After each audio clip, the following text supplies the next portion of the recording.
The great estate of Ashcroft sat like a crown of steel and glass against the ancient forest. Modern architecture bleeding into centuries-old woodland, a monument to power, to dominance, to a bloodline that had ruled 7 territories for 300 years without question. Isolde Crane had been invisible within those walls for exactly 2 years, 4 months and 17 days. Not invisible in the supernatural sense. She cast a shadow. She left footprints in the morning dew on the marble floors. The security cameras captured her slight frame, moving through the servants' quarters at dawn, carrying fresh linens, carrying coffee, carrying the weight of being nothing to people who had everything. She was invisible in the way that truly mattered. No one looked at her face. The morning of her 20th birthday began like every morning before it. Isolde woke at 5:15 in the narrow bed of the servants' wing, a room barely larger than a closet, with a single window that overlooked the kitchen courtyard. The glass was old-warped slightly, making the world outside look like a watercolor painting that had been left in the rain. She dressed in the charcoal gray uniform that all low-ranking staff wore. Simple cotton practical, designed to be forgotten the moment someone looked away. Her dark hair she pulled back into a braid, the same style she wore every day, because variety invited attention, and attention invited questions, and questions led to truths she could not afford to speak. In the cracked mirror above the small sink, Isolde studied her own face for exactly 10 seconds. A ritual, a reminder. Her eyes were brown, ordinary, warm, forgettable brown. They had not always been brown. 20 years ago when she was born, they had been silver. The luminous metallic silver of moonlight on still water. The mark of the silver moon bloodline, the spiritual anchors designed by the goddess herself to filter the dark, feral energy that accumulated in the souls of Alpha Kings like sediment in a river. The silver moons had been hunted to near extinction 300 years ago, when the Alpha Kings decided they were too powerful to need spiritual balance. 20 years ago, the final hunts had claimed Isolde's family. Only she survived. Hide the silver little moon, Greer Blackwood had whispered to her on a night Isolde could not truly remember, only feel in the marrow of her bones. They will cage you if they see what you are.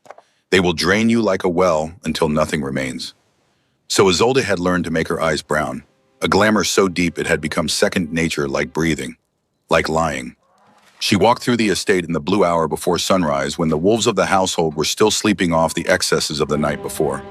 The grand hall stretched before her like a cathedral, floor-to-ceiling windows, revealing the dark, sprawling forest beyond. This was where the elite gathered, where decisions were made that shaped the lives of thousands. Isolde had cleaned blood from this marble floor.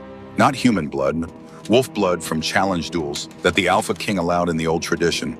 She had scrubbed it on her hands and knees while the council members stepped over her as if she were a piece of furniture. She was good at being furniture. In the kitchen, she prepared the morning coffee for the upper staff, the head butler, the estate manager, the political advisors who lived in the East Wing. She knew how each of them took their coffee. She knew their routines better than they knew themselves because invisible people see everything. She carried the silver tray through the corridors, her footsteps silent on the plush carpet. Past the portraits of dead Alpha Kings, all of them stern-faced and hard-eyed men who had ruled with iron fists and harder hearts. Past the trophy room where the heads of extinct magical creatures hung on the walls like warnings. She did not think about how her own head might have hung there in a different time. The estate manager took his coffee without looking at her face. The head butler nodded, but his eyes slid past her like rain off a window.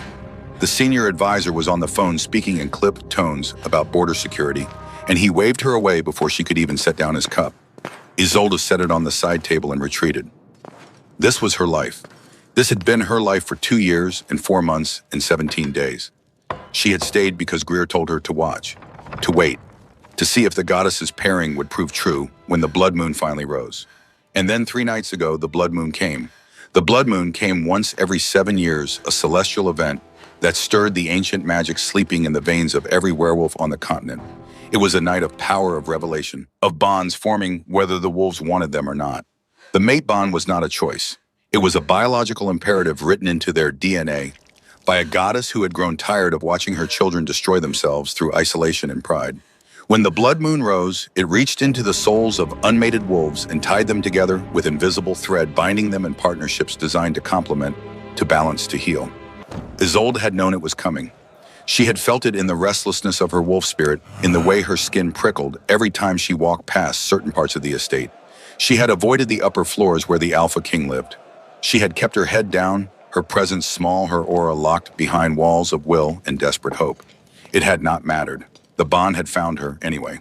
She had been in the linen closet on the third floor counting bed sheets for inventory when it happened. A sudden violent pull in the center of her chest, like a hook sinking into her sternum and yanking her forward. She had gasped, dropping the clipboard, her hand flying to her heart.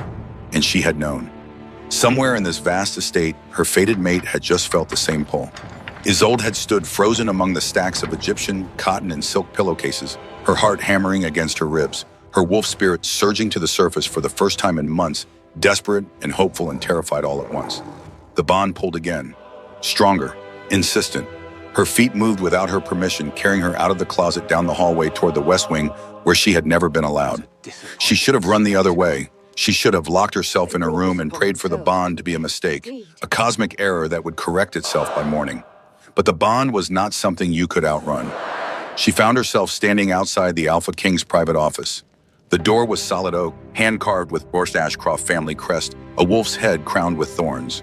Behind that door she could feel him, her mate, her fated other half, Alpha King Dorian Ashcroft, the most powerful werewolf in 5 centuries, the man who ruled 7 territories with absolute authority, the CEO of a global conglomerate by day, the ruthless enforcer of ancient pack laws by night, a man whose very presence made lesser wolves drop to their knees and bare their throats in instinctive submission. Isolde had stood outside that door for exactly 47 seconds, her hand raised to knock her entire body trembling. Then she had turned and run. She had made it back to her room before the tears came. Not tears of joy, tears of pure visceral terror. Because she knew what would happen when the Alpha King discovered his fated mate was an Omega servant, a nobody, a girl with no pack, no lineage, no political value. He would reject her. And rejection from an Alpha King was not a gentle thing. It was a spiritual amputation performed without anesthesia. It broke minds, it shattered souls. Most rejected mates did not survive the first month. But Isolde was not most mates. She was Silvermoon, and Silver Moons were built to endure.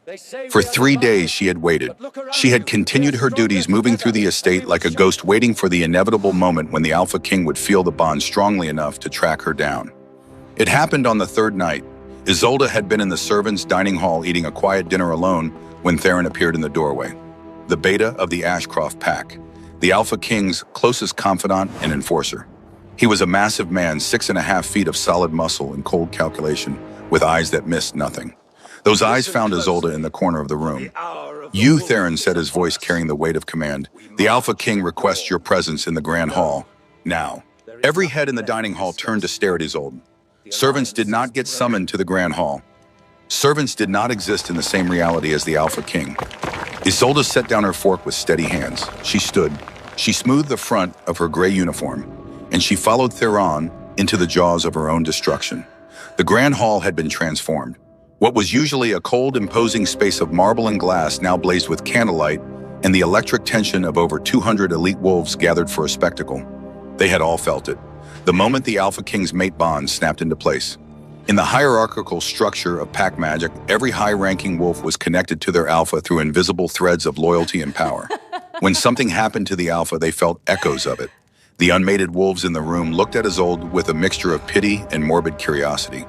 The mated ones exchanged glances laden with judgment. This was the girl, this gray-uniformed nobody. Isolde walked down the long, velvet-lined aisle between the assembled wolves, her spine straight, her face carefully blank. She had learned long ago how to make her expression a wall, how to give them nothing to feed on. At the far end of the hall on a raised marble dais stood Dorian Ashcroft. He was everything the story said and more. Tall with the kind of aristocratic features that look carved rather than born all sharp angles and cold symmetry. His eyes were gray-blue, the color of winter oceans, and utterly devoid of warmth. His dark hair was pushed back from his face, and he wore a tailored suit that probably cost more than Isolde had earned in her entire life. He stood like a man who had never questioned his right to stand above everyone else. Next to him, half a step behind, stood a woman in crimson silk, Callista Mordain, daughter of the Northern Alpha, a political masterpiece wrapped in designer fabric and predatory confidence. She was beautiful in the way that weapons were beautiful, sharp polish designed to cut. Isolde stopped at the base of the dais. She did not kneel. She did not bow. She simply stood and met the Alpha King's eyes. For a moment, she saw something flicker in that winter ocean gaze. Confusion, disgust, and beneath it all, a thread of primal terror that he did not yet understand. The mate bond pulled between them like a living thing, visible only to those who knew how to look. A shimmering thread of gold and silver connecting their souls, whether either of them wanted it or not. Dorian Ashcroft's jaw clenched. "Your name," he said. His voice was exactly what Isolde expected, deep, commanding, edged with gravel that made lesser wolves flinch. "Isolde Crane, my lord. You have served in this household for how long?" 2 years, 4 months, my lord. "And in that time, have you ever presumed to think yourself worthy of anything beyond your station?" The grand hall held its breath. Isolde felt the bond pull again, her wolf spirit whining softly in the back of her mind, confused and hurt. But she kept her face empty. "No, my lord." Dorian descended the dais steps slowly, each footfall deliberate. He stopped directly in front of her, so close she could smell the expensive cologne and the wild electric scent of his wolf beneath it. "The blood moon," he said quietly, though every wolf in the room could hear, "does not account for political realities. It does not account for bloodline obligations. It does not account for the survival of kingdoms." He turned, addressing the assembled crowd, now his voice rising. 3 nights ago, a bond formed. A bond that under normal circumstances would be honored without question. But these are not normal circumstances. He gestured to Callista, who stepped forward, her expression perfectly composed. "The Northern Territories face an unprecedented threat from rogue factions. To secure peace, to protect thousands of lives, an alliance must be forged. Callista Mordain brings with her the strength of 5 northern packs. She brings political stability. She brings a lineage worthy of producing the next generation of Ashcroft heirs." Dorian turned back to Isolde. His eyes were cold now, resolved. "I did not build this kingdom to watch it fall because of a biological accident." Isolde felt the first spike of pain, a warning tremor in the bond. She knew what was coming. Every wolf in the room knew what was coming. Dorian Ashcroft drew himself up to his full imposing height. "I, Alpha King Dorian Ashcroft of the Ashcroft bloodline, reject you, Isolde Crane, as my fated mate and Luna of this pack." The words dropped like anvil strikes into the dead silence.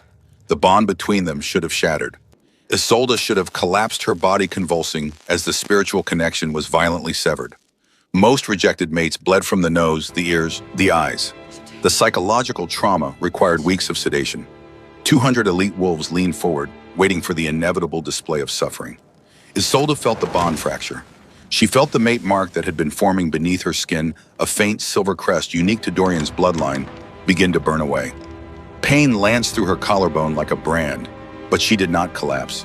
Instead, a sound broke the silence, soft at first, then growing. Laughter. Isolde tipped her head back, her dark eyes flashing, and let out a breathless, genuine laugh. It was not hysteria. It was not madness. It was profound, mocking pity. "You reject me," she whispered, the smile lingering on her lips as Dorian's jaw clenched in sudden, inexplicable dread. The laughter rippled through the cavernous space, bouncing off the floor-to-ceiling windows that overlooked the dark forest. "Oh, Dorian," Isolde said softly, her voice carrying in the shocked silence. "You have absolutely no idea what you've just done." She smoothed the front of her simple gray dress. Her heartbeat, which by all biological laws should have been stuttering into cardiac arrest, was steady, slow, rhythmic. She turned her back on the Alpha King. In werewolf society, turning your back on a superior without permission was an act of supreme defiance. Yet as she walked down the long aisle toward the heavy oak doors, not a single enforcer moved to stop her. It was as if an invisible gravity pressed them back, pinning them to their places. Dorian watched her go, a strange, hollow ache blooming in his chest.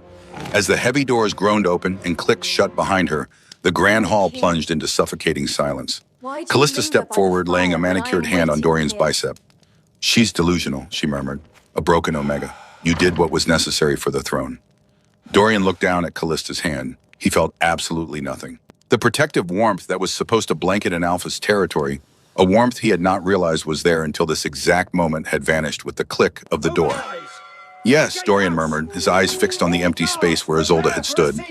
"Necessary." But a sudden, violent shiver racked his spine, and deep in the most honest part of his soul, the part he had spent his entire life learning to ignore, a small voice whispered that victory had never felt so much like a death sentence. The physical backlash hit Isolde the moment she crossed the threshold into the servants' wing, away from the prying eyes of the elite.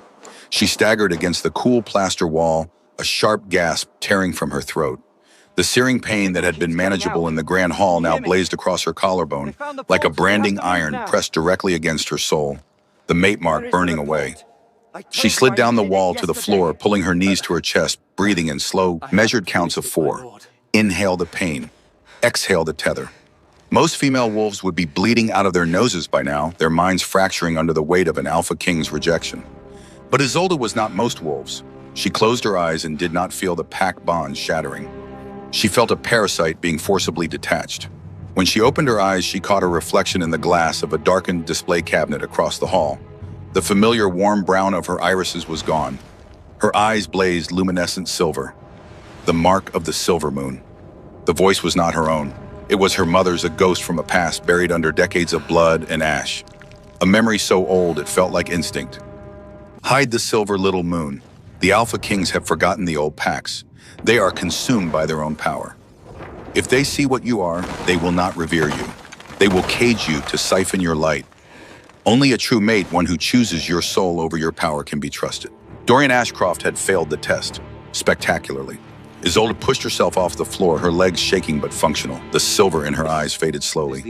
The brown bleeding back like ink through water. She walked down the narrow corridor to her small Spartan room. She owned very little. A few books, some basic clothing, and a small wooden locked box hidden under her floorboards. She pulled her duffel bag from the closet and began tossing her clothes inside with practiced efficiency. She was not angry at Dorian. Anger required an emotional investment. She refused to give a man so blinded by his own hubris. She was, however, deeply concerned for the continent. The Silver Moons were the original soul anchors, the spiritual filters designed by the Moon Goddess to process the dark feral energy that naturally accumulated in the bloodlines of Alpha Kings. Power without balance became poison. Dominance without compassion became madness. Without a Silver Moon mate, an Alpha King's power eventually turned inward, rotting their minds, transforming them into rabid tyrants. It was a condition whispered about in the dark corners of history, the Feral Curse. Isolde was the last Silver Moon. Dorian Ashcroft was the strongest Alpha King in 5 centuries. The goddess had paired them to save him, and by extension to save thousands of wolves who lived under his rule. And he had just thrown her away for a woman in a red silk dress. A soft knock at the door interrupted her thoughts. Theron stood in the doorway. Unlike his king, the beta looked physically ill.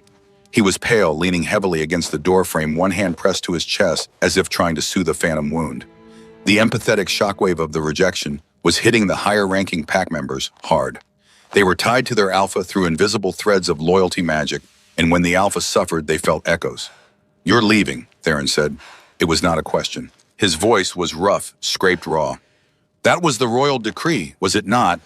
Isolde zipped her duffel bag, slinging it over her shoulder. She knelt and pried up the loose floorboard, retrieving the small wooden box and slipping it into her coat pocket. Theron watched her, his brow furrowed in deep confusion. "You shouldn't be standing. You shouldn't even be conscious. The medical team is standing by with sedatives, Isolde. Let them help you." "I don't need sedatives, Theron." Isolde walked toward him, stopping just inches away. Theron flinched. He was a massive man, a lethal fighter trained from childhood. But up close, he realized with a spike of alarm that he could not sense her wolf at all. It was not dormant. It was shielded behind a wall of pure, impenetrable static. "Dorian thinks he made a strategic move," Theron whispered, looking over his shoulder down the empty hallway. "Callista brings the northern armies. The rogues have been massing at the borders. He did it for the pack." "He did it out of fear," Isolde corrected gently. He looked at the mate the universe handed him, saw no armies, no political leverage, and he panicked. He chose the armor over the cure. Theron frowned. "The cure for what?" Isolde stepped past him into the hallway. She paused, looking back. "Tell him to watch the shadows, Theron. When the cold sets in and his reflection stops looking like the man he thinks he is, tell him he had the chance to stop it." She turned and walked away. Theron reached out his hand, extending to grab her shoulder, but his fingers hit empty air. A sudden sharp chill swept down the corridor, smelling of ozone and crushed pine. He blinked. Isolde was already at the end of the hall, slipping out the side door into the freezing autumn night. Theron looked down at his hand. It was trembling. For the first time in his life, the beta of the Ashcroft pack felt entirely, utterly defenseless. 4 hours after the rejection, Dorian Ashcroft stood on the balcony of the Alpha Suite, staring out at the impenetrable darkness of the forest. Inside the bedroom, Callista lay on the massive 4-poster bed, draped in expensive lingerie, waiting for him to claim her, to officially seal the political bond that would bring the northern armies under his command. Yet Dorian's boots felt as though they were cast in lead. He gripped the wrought iron railing until the metal groaned under the pressure. By all accounts, he should feel liberated. He had secured the Northern Alliance. He had fortified his political standing among the council. He was invincible. So why was he freezing? Despite his accelerated werewolf metabolism, a deep marrow-aching cold had settled into his bones. It was not the ambient temperature of the autumn night. It was an internal frost creeping up from his chest, wrapping icy fingers around his lungs. His wolf, usually a roaring dominant presence in his mind, was huddled in the dark corners of his consciousness, silent, shivering. When Dorian tried to reach for it to summon the heat of the shift, the beast bared its teeth at him, a flash of hostility from his own soul that made Dorian stumble back from the railing. "Dorian!" Callista's voice drifted from the bedroom, sultry and impatient. "The elders are waiting to feel the bond snap into place. You're keeping the kingdom waiting." He closed his eyes, forcing a breath through his nose. He had to finish this. He turned back toward the room, forcing his face into a mask of stoic authority. But as he looked at Callista bathed in the soft glow of the bedside lamps, he felt a wave of profound nausea. She was beautiful, yes, but looking at her felt like looking at a mannequin. There was no spark, no magnetic pull, no invisible string tying his heart to hers. Suddenly, a sharp, piercing alarm shattered the quiet of the estate. Dorian's eyes snapped open, glowing a furious, unnatural crimson. The emergency sirens from the Northern Border Patrol. He did not say a word to Callista. He vaulted over the balcony railing, dropping 3 stories to the manicured lawn below, landing in a perfect crouch. Theron was already running across the grass, his phone pressed to his ear, his face pale in the moonlight. "Report," Dorian barked. "It's the Northern Perimeter, Sector 4, Theron said, breathing heavily. "The wards, Dorian. The wards are failing." Dorian grabbed Theron by the collar. "Impossible. The wards are tied to my life force. They don't fail unless I am dead." "The patrol didn't report a normal rogue attack," Theron said, swallowing hard, avoiding his alpha's glowing eyes. "They said the rogues just walked right through the boundary line. The silver ash trees didn't repel them." "And Dorian," Theron's voice dropped to a whisper, "the patrol said the rogues weren't acting right. They weren't fighting for territory. They were rabid, feral." Dorian released Theron, a cold shard of dread piercing his chest. Feral rogues were a myth, a bedtime story told to scare pups. Wolves whose minds had completely snapped, driven only by cannibalistic hunger. They could not bypass ancient pack wards. It was magically and biologically impossible, unless the alpha anchoring the wards was fundamentally broken. Dorian looked toward the southern road and the path Isolde had taken just hours ago. "Mobilize the guard," Dorian ordered, his voice suddenly hollow. "All of them. Send Callista's men to the front lines." "And you, Ben?" Theron asked, already turning to shout orders. Dorian looked down at his hands. The veins beneath his skin, usually a healthy, vibrant blue, were pulsing with a faint, sickly darkness. The rot, the curse of the kings. It was not a myth. It was real.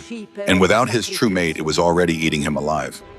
"I need to find a file," Dorian said quietly, turning back toward the estate. "I need to find out exactly who it was I just threw away." The Ashcroft archives were buried 3 sub-levels beneath the estate, a sprawling labyrinth of temperature-controlled vaults that held the bloodline histories of every recognized pack in the Northern Hemisphere. It was a place of sterile white lights and hermetically sealed glass reeking of old paper ozone and secrets. Dorian tore through the reinforced doors without scanning his retinas, ripping the heavy steel off its pneumatic hinges with a violent surge of brute strength.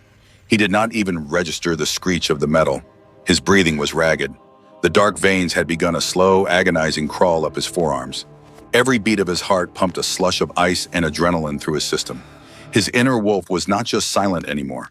It was actively recoiling from him, curling into a tight defensive ball within his mind, terrified of the toxic rot spreading through their shared vessel. "Computer," Dorian barked, his voice echoing off the endless rows of glass cabinets. "Search query. Cross-reference unmarked female wolf, 12 years ago, neutral zone borders. Add modifier fated mate to alpha bloodline." The artificial intelligence of the archive hummed. A synthesized voice filled the room. "Query too broad. 34,000 results found. Please narrow parameters." Dorian slammed his fist onto the stainless steel console, denting it inward. His mind was fracturing, the edges of his vision blurring with terrifying crimson static. He needed something specific, something about her. "Hide the silver little moon." The whispered phrase drifted through his deteriorating consciousness. He did not know where it came from.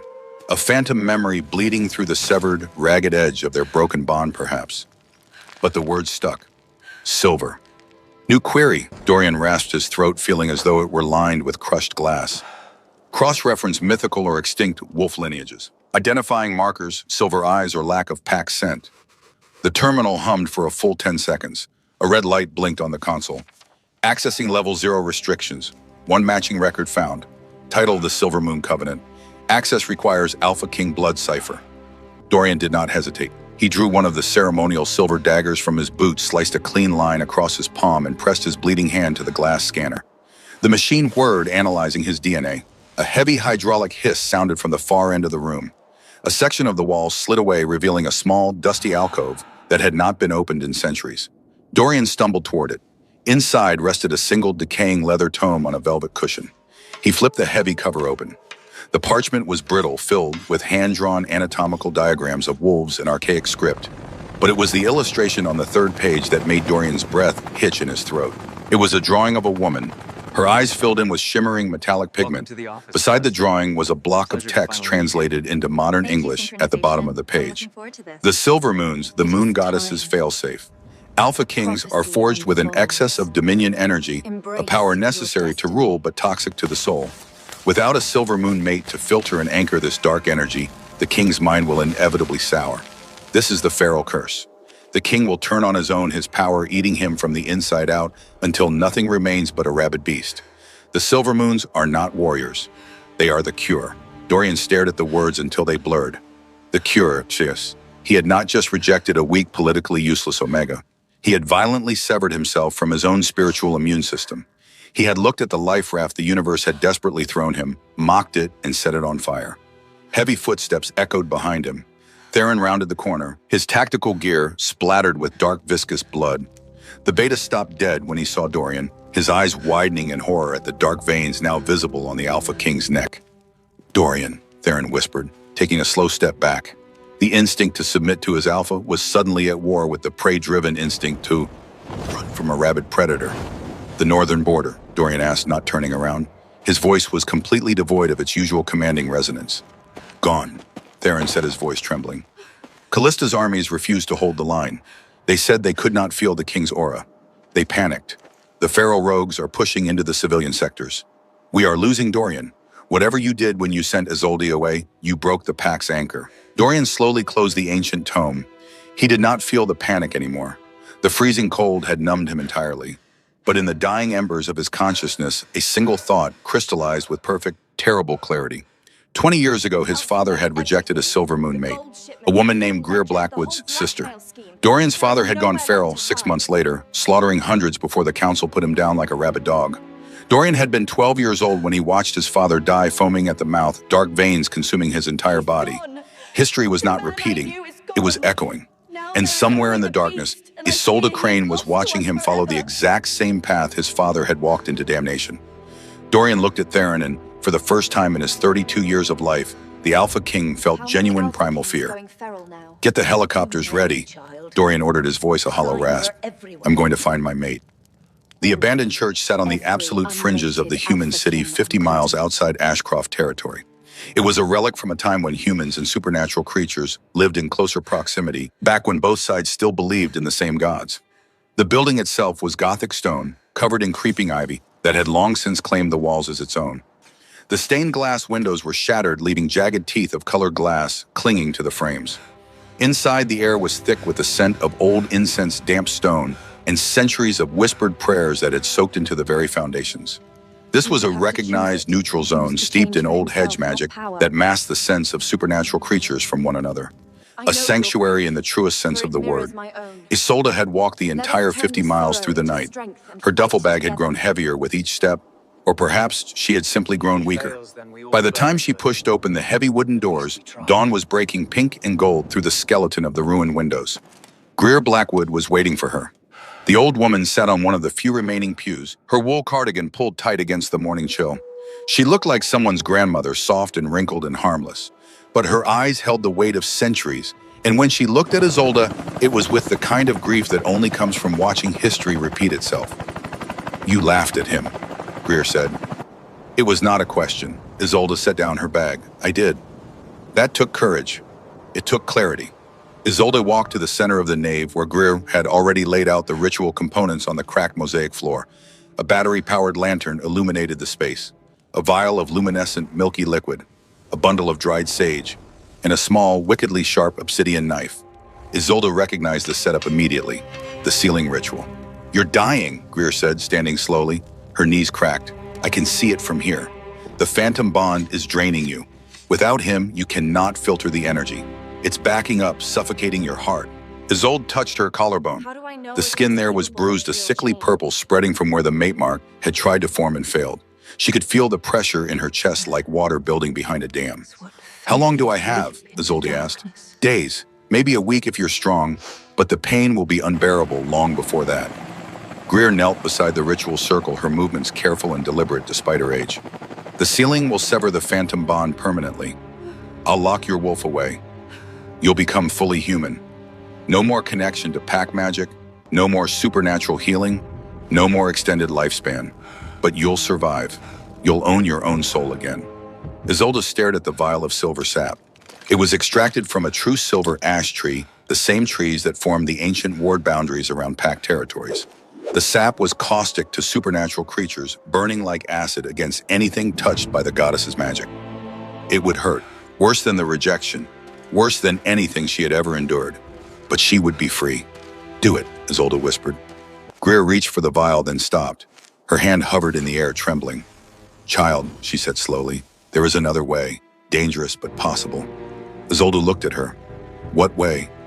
Greer stood, moving to the altar where a small leather-bound book rested.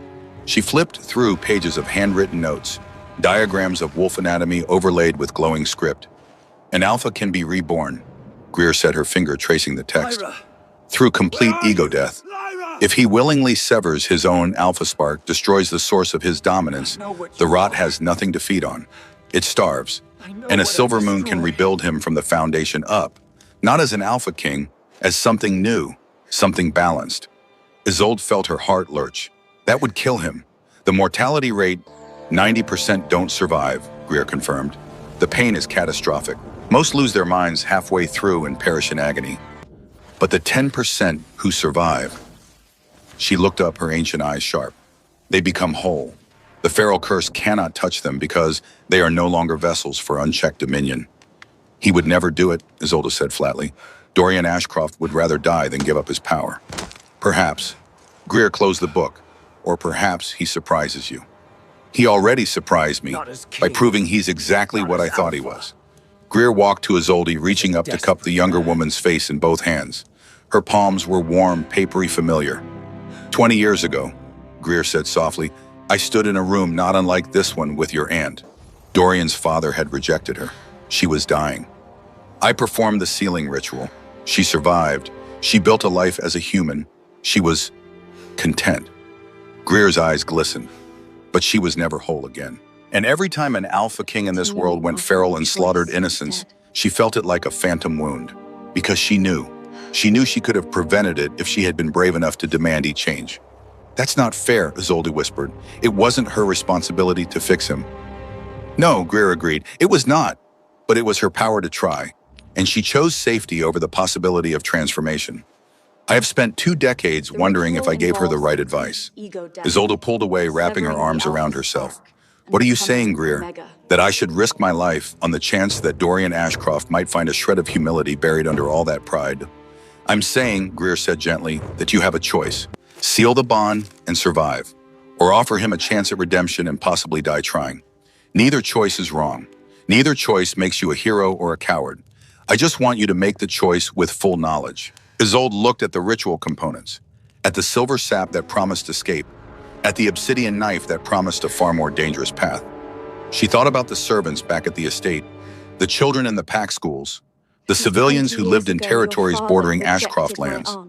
All of them would suffer when Dorian went fully feral. All of them would pay the price for his pride. But that was not her burden to carry, was it? "I need time," Isolde said finally. Greer nodded. "Then rest. I'll keep watch.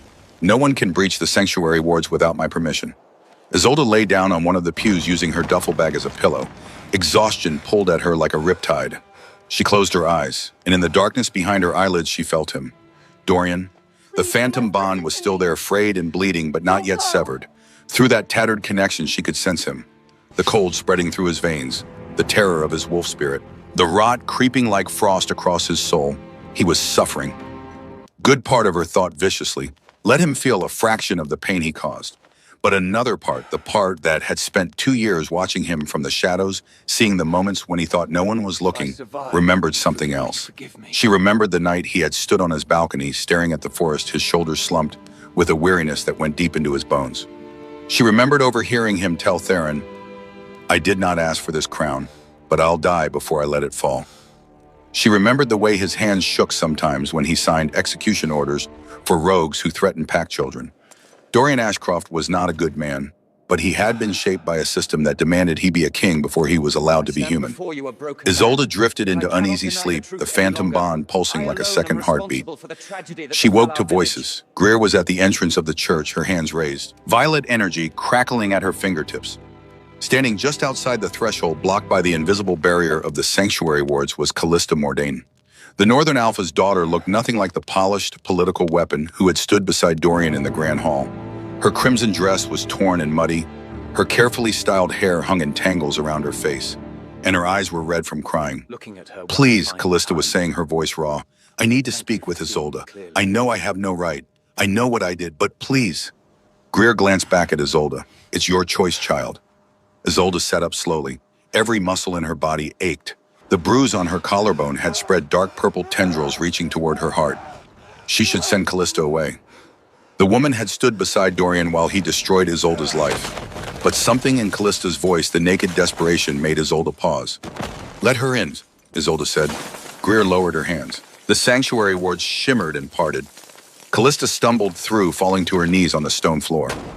For a long moment, no one spoke. Then Callista looked up, and Isolde saw something she had not expected. Genuine remorse. "I'm sorry," Callista whispered. "I'm so sorry, Isolde. I should have stopped it. I should have told him the truth." "What truth?" Isolde asked, her voice carefully neutral. Callista took a shaking breath. "The council blackmailed him. 3 days ago when the mate bond formed, they went to Dorian. They told him if he chose you over me, they would expose his father's crimes publicly. The massacres, the innocent families, they would strip the Ashcroft name of honor, dissolve the coalition, throw the territories into chaos." Isolde felt something cold settle in her stomach. His father's crimes. "Dorian's father went feral 20 years ago," Callista said. "Before the council put him down, he slaughtered over 200 wolves. Entire families. Children. The council covered it up, called it rogue attacks, but they kept records, evidence, and they threatened to release it all if Dorian did not secure the Northern Alliance through me." Greer inhaled sharply. "Political blackmail. Dorian was given a choice." Callista continued, tears streaming down her face. "Condemn his father's memory and watch the kingdom collapse into civil war, or reject his fated mate and maintain stability. He chose what he thought was the lesser evil." Isolde stood slowly. "And you, what did you choose, Callista?"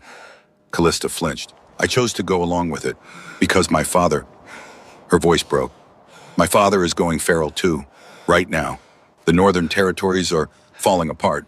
He needs Ashcroft lands as hunting grounds. He sent me to seduce Dorian to secure the alliance so he could expand his territory before the rot consumed him completely." "You were a pawn," Isolde said. "I was a coward," Callista corrected. "I could have told Dorian the truth. I could have refused my father. But I was too afraid, and now both kingdoms are dying because two proud men would rather destroy the world than admit they need help." Isolde looked at Greer. The old woman's face was grave. "How many Alpha Kings?" Isolde asked quietly. "How many are going feral right now?" "All of them," Callista whispered. "Every unmated Alpha King on the continent. The feral curse is accelerating. The Council has been suppressing the information for decades, but it's getting worse. Without silver moons." She looked at Isolde with desperate hope. "You're the last one. If you can save Dorian, if you can prove the bond works, maybe we can save the others." Not yet. "There are no other silver moons," Isolde said flatly. Callista shook her head. "There are. Hidden. My father's archives mention 12 bloodlines that went into hiding instead of being exterminated. If you can heal Dorian, they might come forward. They might trust us again." Isolde felt the weight of it settle on her shoulders. Not just one kingdom, not just one feral Alpha. The fate of an entire supernatural infrastructure balanced on whether she chose mercy or safety.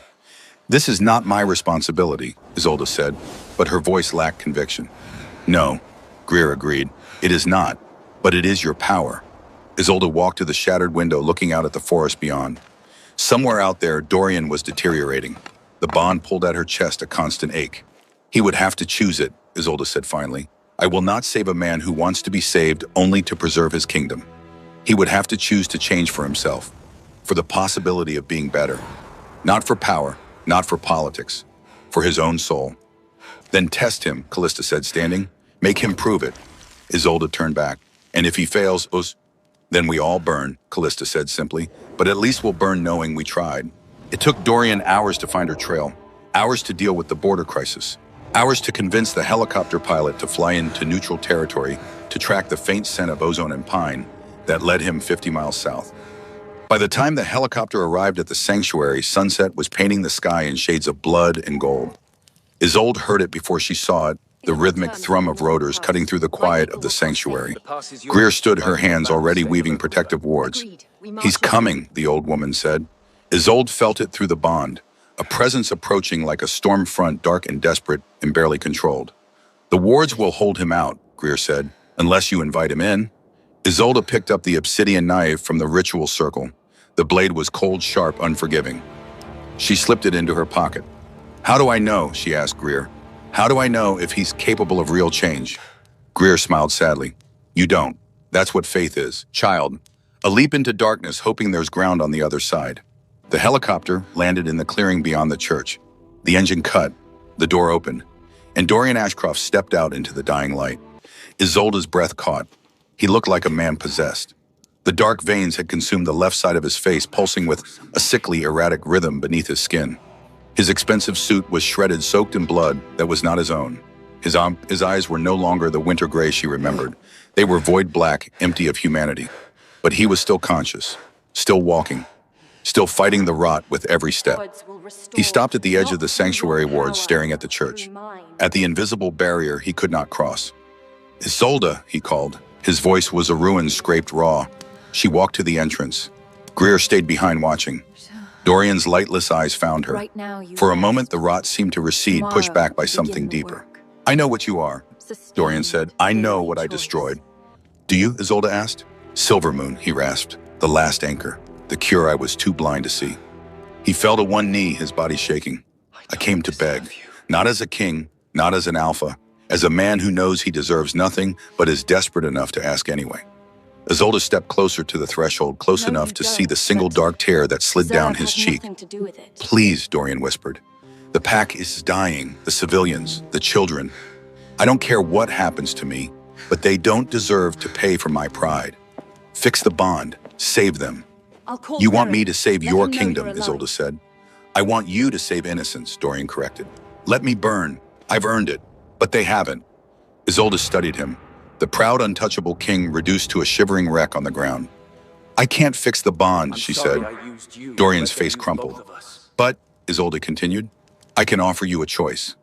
She pulled the obsidian knife from her pocket, holding it up so the last rays of sunlight caught the blade. There is a ritual, Isolde said. It requires complete ego death. You would have to sever your own alpha spark, destroy the source of your power, become Omega, the lowest of the low. Everything you've built your identity on would die. Dorian stared at the blade. The mortality rate is 90%, Isolde continued. Most men perish in agony. Their minds break halfway through, but the 10% who survive, she met his eyes. They are reborn, without the rot, without the curse, as something new. And if I survive, Dorian said slowly, you would accept the bond. No, Isolde said sharply. If you survive, I would consider you worthy of the chance to earn it. You would have to prove every day that you see me as Isolde first, Silvermoon second, that you value my soul over my utility. It would not be a magical fix. It would be work, every single day. She crouched, bringing herself eye level with him across the threshold. I am not asking you to do this for me, Isolde said, or for your kingdom. I'm asking you to do this for yourself, to prove you have a soul worth saving. Dorian looked at the knife, then at her. Why, he asked. Why give me this chance at all? Isolde felt the phantom bond pulse between them. She felt his fear, his pain, his desperate, clawing hope. Because 20 years ago, she said softly, your father rejected my aunt, and she spent the rest of her life wondering if she should have fought harder to save him. I will not spend my life with that question. You will make your choice, Dorian Ashcroft. Live as the king who destroyed everything or die to pride and become a man worth knowing. She stood lowering the wards with a gesture to Greer. Dorian stumbled forward into the sanctuary. The moment he crossed the threshold, he collapsed to his hands and knees, gasping. Callista appeared in the doorway behind him. She looked at Isolde, her expression pleading. "I told him," Callista said. "About my father, about the blackmail, about all of it." Dorian nodded, unable to speak. Isolde handed him the obsidian blade. He took it with trembling hands. "If I do this," Dorian said, his voice barely a whisper, "and I survive, will you forgive me?" Isolde looked down at the man who had destroyed her in front of hundreds of witnesses. The man who had chosen armor over cure. The man who was now holding the instrument of his own destruction because she had given him no other path to redemption. "No," she said honestly, "forgiveness is not something you earn in one grand gesture. It's something you build day by day through changed behavior. But I will give you the chance to try." Let's go. Dorian closed his eyes.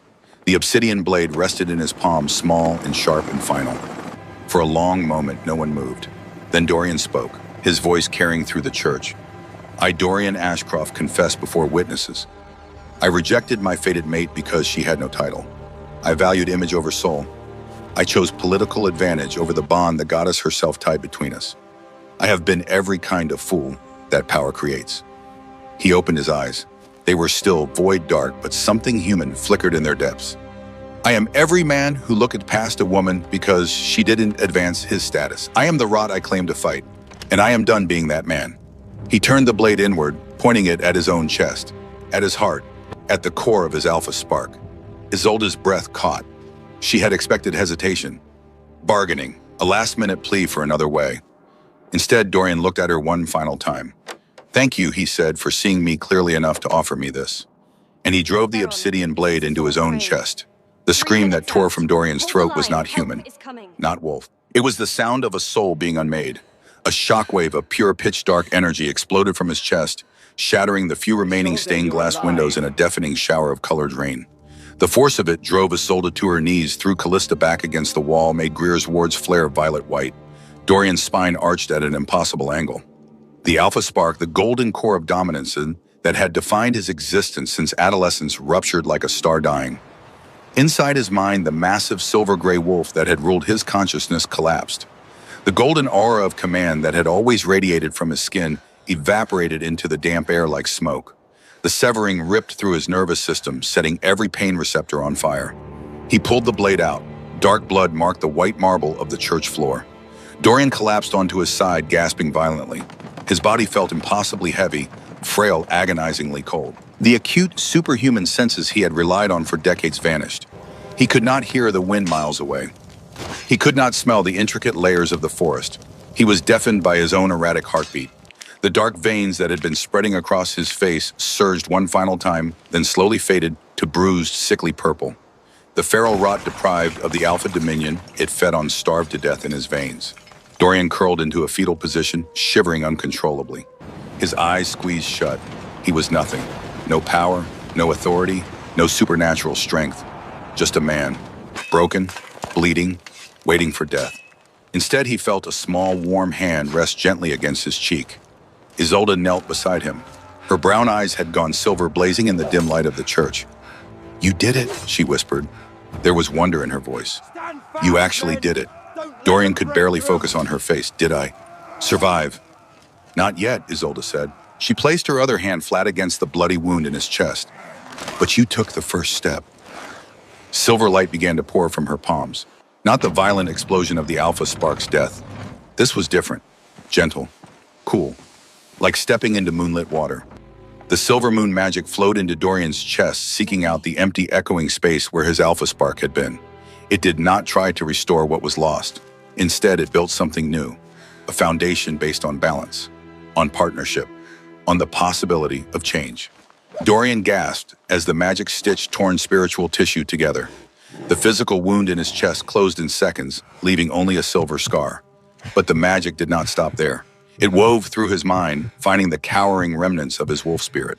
The creature that had been terrified of the rot that had recoiled from its own human half.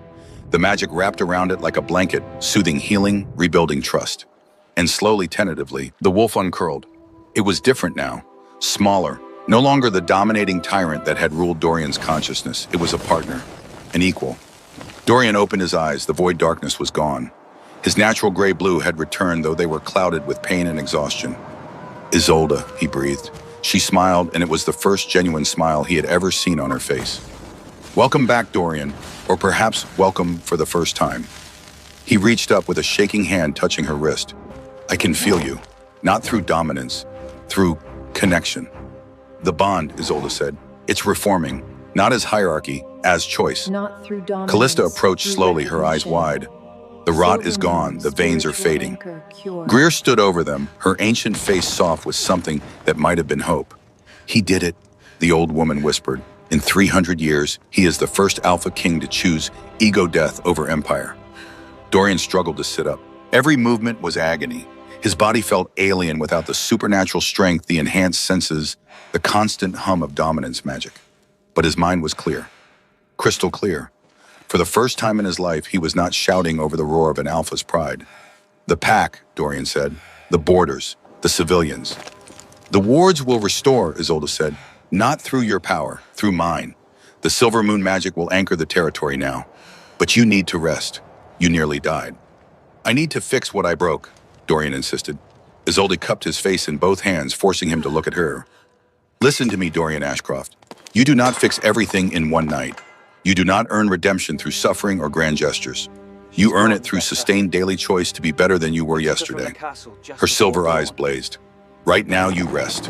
Tomorrow you begin the work, and every day after that, for as long as it takes. Dorian stared at her. At this woman he had rejected, humiliated, thrown away. This woman who now held his life in her hands and chose mercy over justice. I don't deserve you, he whispered. No, Isolde agreed. You don't, but deserve has nothing to do with it. I am choosing to give you a chance. What you do with it is up to you. She helped him to his feet. He swayed his legs weak, but she steadied him. Callista stepped forward. I'll call Theron. Let him know you're alive. The pack needs to know. Dorian nodded, then he looked at Callista, really looked at her for the first time. I'm sorry, he said. I used you. I let them use both of us. I should have fought the council instead of taking the easy path. Callista's eyes filled with tears. We were both afraid, both too proud to ask for help. My father. Her voice broke. He needs what you just did. He needs to let go before the rot consumes him completely. Then we help him, Dorian said, if Isolde is willing. We show him there's another way. Isolde looked between them. Two people who had been enemies hours ago, now united by shared trauma and the fragile hope of transformation. One step at a time, she said. First we stabilize Ashcroft territory, then we talk about saving other kingdoms. Greer approached, handing Dorian a blanket. He wrapped it around himself, suddenly aware of how cold he was, how vulnerable. You'll need to relearn everything, Greer told him. How to walk without supernatural strength, how to think without alpha dominance clouding your judgment, how to live as an Omega in a world that taught you Omegas were worthless. Good, Dorian said, his voice rough but steady. I need to learn what I made others endure. He looked at Isolde. Will you teach me?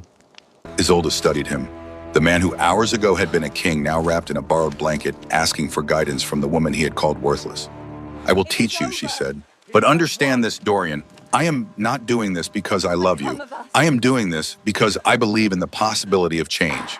Love, if it comes, will come later, through trust built day by day, through choices made when no one is watching. I understand, Dorian said. He knelt before her, not the performative kneeling of a king before a crowd. This was genuine, humble, a man acknowledging that he had everything to learn. I'm grateful, Isolde Crane, he said, for being strong enough to give the world's biggest fool a second chance. Isolde reached down, taking his hand. She pulled him to his feet. Get up, she said gently. Partners don't kneel to each other. They stand side by side. And in the ruins of the old church, as the last light of day faded into night, something new began. Not a kingdom, not an empire, not a hierarchy of dominance and submission. A partnership.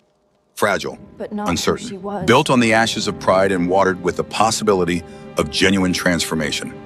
Greer watched from the shadows, and for the first time in the 20 years, she allowed herself to believe that the cycle might finally be breaking. The helicopter ride back to Ashcroft territory was the longest 40 minutes of Dorian's life. He sat in the co-pilot seat, wrapped in the blanket Greer had given him, staring out at the dark landscape sliding past beneath them. Without his enhanced wolf senses, the night looked different, flatter, less textured. He could not see the individual trees in the forest canopy, could not track the movement of deer in the clearings, could not sense the invisible ley lines of pack magic crisscrossing the earth. He was blind in ways he had never understood blindness before. Isolde sat behind him in the passenger compartment, silent. Callista was beside her on the phone with her father's beta, her voice low and urgent. Greer had stayed at the sanctuary, promising to contact the other hidden Silvermoon bloodlines to begin the slow work of rebuilding trust. Theron's voice crackled through the radio. "My lord, we're losing ground at the eastern perimeter. The civilians have evacuated to the inner compounds, but the feral rogues are..." His voice cut off in a burst of static and snarling. Dorian reached for the radio, then stopped. His hand hovered in the air, trembling. He was not my lord anymore. He had no authority to give commands, no alpha aura to enforce orders. He was Omega now, the lowest rank in the hierarchy he had spent his life enforcing. Isolde's hand appeared over his shoulder, taking the radio. "Theron," she said, her voice calm and clear. "This is Isolde Crane. We're 3 minutes out. Hold the line. Help is coming." A long pause. Then Theron's voice rough with confusion and desperate hope. "Isolde, you're alive. Very much alive. And bringing your king home. Changed but home." She handed the radio back to Dorian. Their fingers touched briefly. Through the newly forming bond, Dorian felt what she felt. Not the overwhelming dominance of an alpha connection. This was quieter, steadier, like two rivers learning to flow in the same direction. She was afraid, not of the battle waiting below, but of what came after, of whether this fragile new beginning would survive contact with reality. Dorian squeezed her hand once before letting go. The Ashcroft estate came into view through the windscreen, and Dorian's breath caught. His home was a war zone. Fires burned on the manicured lawns, casting long, erratic shadows against the grand marble columns. The carefully cultivated gardens were torn apart, reduced to mud and trampled flowers. Through the broken windows of the east wing, Dorian could see movement, flashes of violence, the chaos of a territory whose spiritual anchor had been severed. The helicopter descended rapidly, the pilot navigating through smoke and scattered debris. They landed hard on the front lawn, 50 yards from the main entrance, where Theron and a ragged line of enforcers were making their last stand. The beta was covered in mud and blood, swinging a silver-edged baton, his face twisted with exhaustion and desperation. Around him, a dozen feral rogues circled, their eyes empty, their movements jerky and wrong like puppets with broken strings. The helicopter door slid open. Dorian moved to stand, but Isolde put a hand on his shoulder. "Let me," she said quietly. She stepped out onto the blood-soaked grass, unarmed, wearing the same charcoal gray dress she had been rejected in, now torn and stained from the journey. A feral rogue, massive with foam at its muzzle, locked eyes with her. It charged, sensing an easy target. Dorian's heart lurched. He tried to stand a shift, to do anything, but his body would not respond. He was powerless. Isolde did not move. She did not raise her hands in defense. She simply stood, her chin lifted, her posture relaxed, and she opened her eyes fully. They blazed silver, not the warm brown of her glamour, pure luminescent silver, bright as moonlight on still water. She released her aura. It did not hit the battlefield like a physical blow. It swept over the estate like a sudden freezing tidal wave carried on a wind that smelled of ozone and crushed pine and something ancient, something that predated wolves and gods and the very stones of the earth. The air crackled with energy. Every wolf on the lawn, Ashcroft enforcer and feral rogue alike, was instantly driven to their knees, not through dominance, through recognition. The Silvermoon, the spiritual anchor, the cure. The charging rogue hit the invisible wall of her presence and collapsed, whining pitifully. Its rabid mind, clouded and broken by the feral curse, was suddenly washed clean by the pure filtering light of Isolde's magic. The creature blinked. Its eyes cleared from void black to amber. It looked around, confused, no longer driven by mindless hunger. One by one, the feral rogues scattered across the estate stopped attacking. The madness that had consumed them purged, burned away by Silvermoon light. They dropped to the ground, exhausted and broken, but sane. Total deafening silence fell over the estate. Theron stared at Isolde, his silver baton slipping from his fingers to clatter on the marble steps. His mouth opened, but no sound came out. From the shadows of the helicopter, Dorian stepped down. He moved carefully, his legs still weak, his body adjusting to its new limitations. The pack enforcers turned to look at their king and froze. They could not feel his alpha spark. The golden aura of command that had always radiated from him was gone. By every biological measure, Dorian Ashcroft was Omega now. Yet he stood beside Isolde, not in front of her, exactly one half step behind her left shoulder. The universal position of a consort, Dorian's voice carried across the silent lawn. It no longer held the gravelly snarl of alpha dominance. It was just a man's voice. Clear, steady, human. The wards are restored, he said. The feral rot has been cleansed from our borders, and it was not by my hand. He turned to Isolde, and in front of hundreds of his elite warriors, his council members, his staff who had served him for years, Dorian Ashcroft dropped to one knee. Not the performative kneeling of a ceremony. This was genuine, total. A man bowing before the truth he had been too blind to see. Hail the Silver Moon. Dorian said, his voice thick with emotion he no longer tried to hide. Hail the true anchor of Ashcroft. Hail Isolde Crane, who saved a kingdom that its own king nearly destroyed. For a long suspended moment, no one moved. Then Theron, covered in mud and exhaustion, lowered himself to both knees. His fist pressed to the blood-soaked grass. Hail the Silver Moon. He repeated, his voice cracking. One by one, the battered enforcers knelt. The council members who had emerged from the manor, their expensive suits torn and dirty, knelt. The servants who had watched Isolde be invisible for 2 years, who had stepped over her, ignored her, treated her as furniture, knelt. And finally, from the entrance to the manor, Callista Mordain stepped forward. She was still wearing the torn crimson dress, still marked by the journey. She walked to Isolde and knelt beside Dorian. Hail the Silver Moon, Callista whispered. Forgive us, teach us to be better. Isolde looked out over the sea of kneeling wolves. She felt the weight of it, the expectation, the desperate hope that she would step into the role of ruler of Luna, of the one who commanded. But that was not who she was. Isolde reached down, taking Dorian's hand. She pulled him to his feet. Get up, she said gently, loud enough for everyone to hear. All of you, get up. Slowly confused, the pack rose. Isolde's silver eyes swept across them. When she spoke, her voice carried the harmonic resonance of ancient magic, but the words were entirely her own. I am not your queen, she said. I am not here to rule you or command you or build another hierarchy where some kneel while others stand. She gestured to the ruined estate, the fires still smoldering the broken windows. This is what happens when power is hoarded at the top, when one person's pride becomes everyone's burden. I will not perpetuate that system. She turned to Dorian. Your king made a choice tonight. He chose to die to pride so that he could live with purpose. He gave up everything that made him powerful so that he could become something better. That is the model we follow now. Not dominance, transformation. Dorian's gray-blue eyes met hers, and she saw gratitude there. And something else. The first fragile shoots of genuine respect. Isolde turned back to the pack. Tomorrow we rebuild. Not as a kingdom with a throne, as a community with a council. Every voice will be heard. Omega Beta, former Alpha. It will not matter. We will measure worth by wisdom and compassion, not by the strength of your wolf. She paused, letting the words settle. And any Alpha King who wishes to break the feral curse, who wishes to choose partnership over dominance, will find sanctuary here. We will teach the ritual. We will share the knowledge. This ends with us. The cycle breaks tonight. A murmur ran through the crowd. Hope, fear, uncertainty. Theron stepped forward, his expression torn. Isolde, the other territories, they will see this as weakness. They will see Dorian's forgive me diminishment, and they will attack. Let them try, Isolde said simply. They will find that Silver Moon wards are far stronger than Alpha dominance ever was.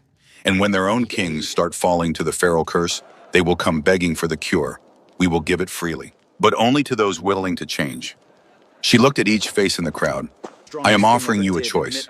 Stay and build something new, something better, or leave if you cannot imagine a world where power is shared instead of hoarded. I will hold no one here by force. No one moved to leave. After a long moment, an older woman stepped forward. She was one of the kitchen staff, her gray hair pulled back in a severe bun, her uniform stained with flour. She had worked at the estate longer than Dorian had been alive. I'll stay, she said, her voice quiet but firm. I'm tired of being invisible. I want to be part of something that sees me. I'll stay, said one of the enforcers, a young man barely out of his teens.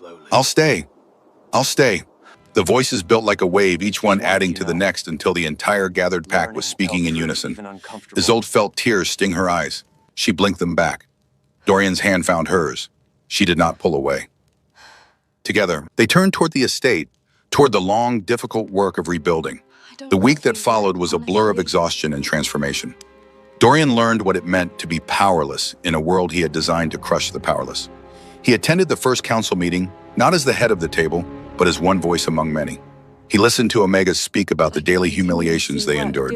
He heard Betas describe the constant fear of being challenged and discarded. He sat in silence as the kitchen staff, the groundskeepers, the people who had been invisible to him, shared their truths. And he apologized, over and over, to individual faces, to specific harms with no excuses and no deflection. It was the hardest thing he had ever done. Isolde established the Council of Equals, 12 members chosen by lottery from every rank and role. They met daily discussing everything from border security to meal planning to how children would be educated going forward. Decisions required consensus, not the decree of a single authority. It was messy, slow, frustrating.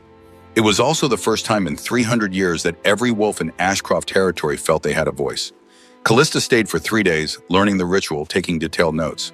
On the 4th day, she returned to the Northern Territories with Greer to attempt the same transformation with her father. If he's willing, Callista said before she left, embracing Isolde tightly. If he can find the courage Dorian found.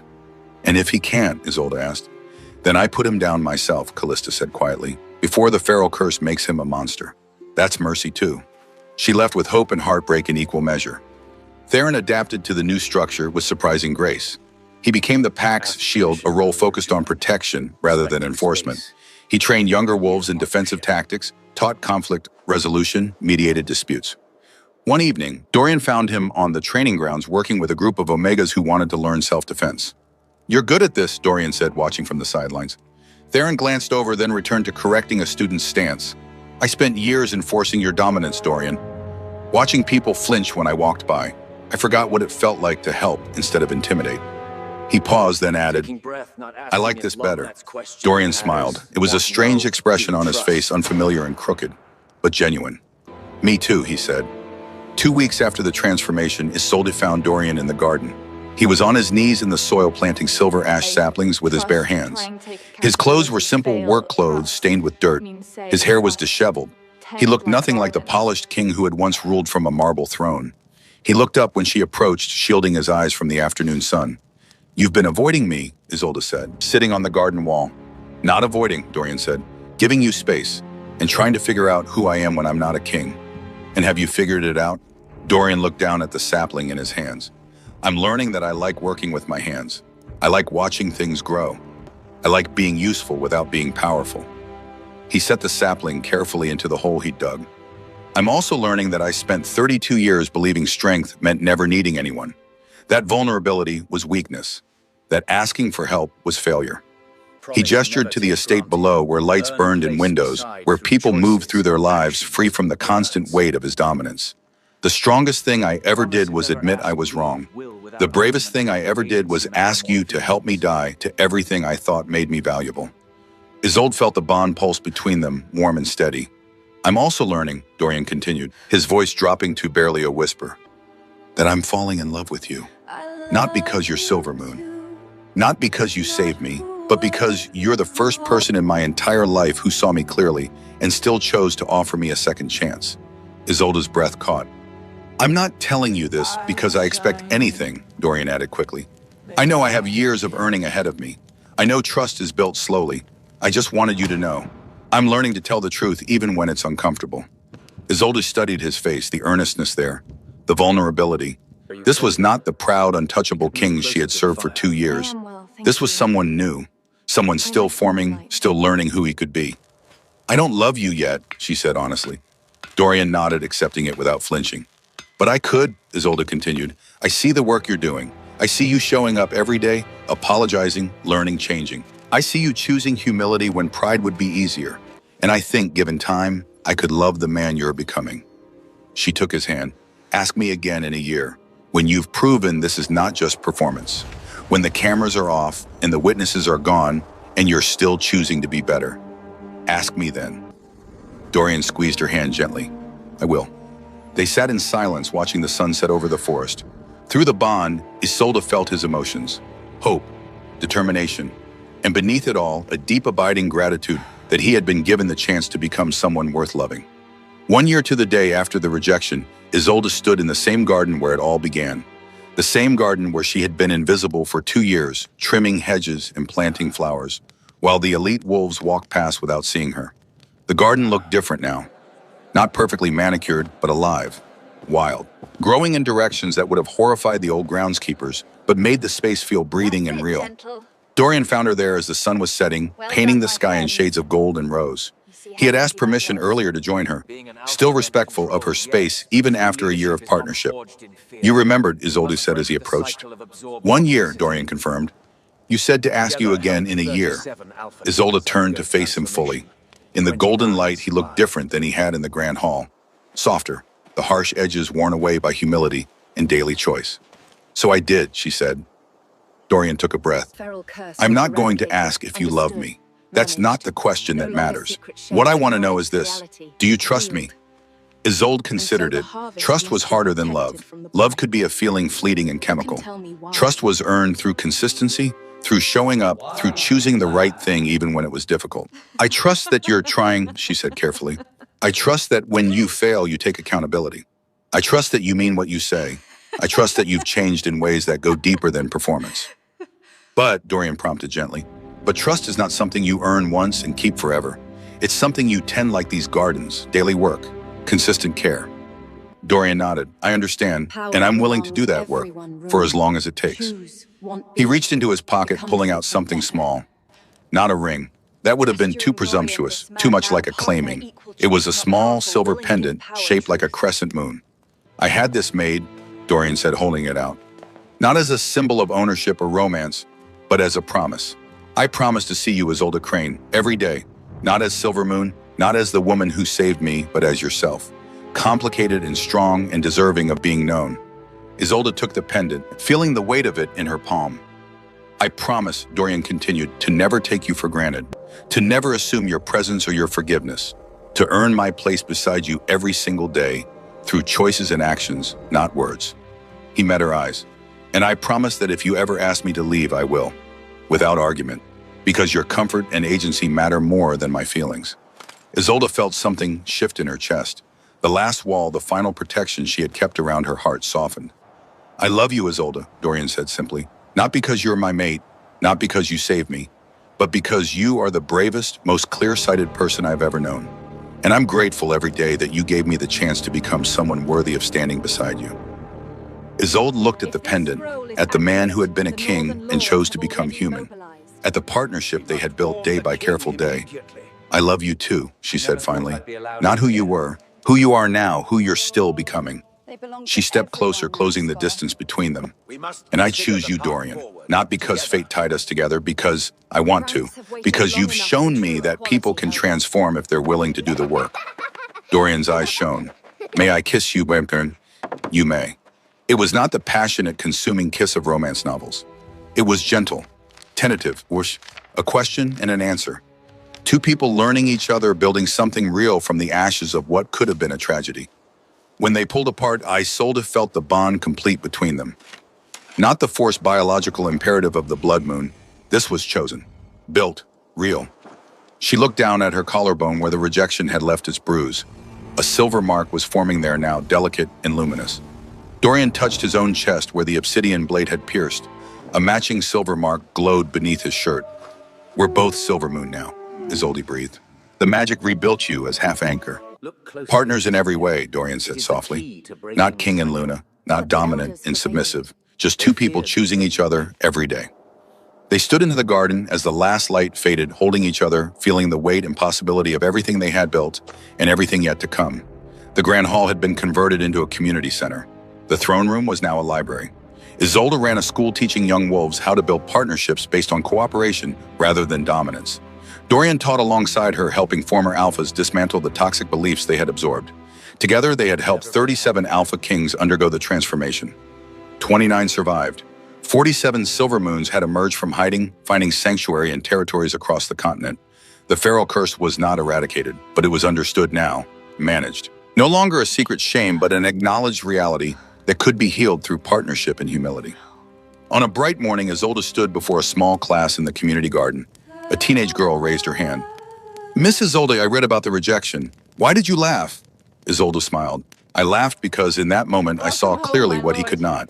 He thought he was choosing strength, but he was choosing the path to his own destruction. She looked around the room, but I also laughed because I knew something he didn't. I knew that the greatest power is not the power to dominate. It's the power to transform, to choose differently, to become new. Dorian, standing at the back of the room, smiled. That power, Isolde continued, belongs to everyone. Every person in this room has the power to choose who they want to be, to become something better. She gestured to Dorian. This man is now my partner, my equal, my choice, not because he was powerful, because he was willing to give up power for the sake of truth. After class, as students filed out, Dorian came to stand beside her. Still accurate? He asked. Still accurate, Isolde confirmed. He took her hand, their silver marks glowing faintly in the afternoon light. They walked out into the gardens together, into the world they had built from rejection and laughter in the revolutionary act of choosing transformation over pride. Real power was never about standing above. It was about standing together. The age of kings was over. The age of equals had begun.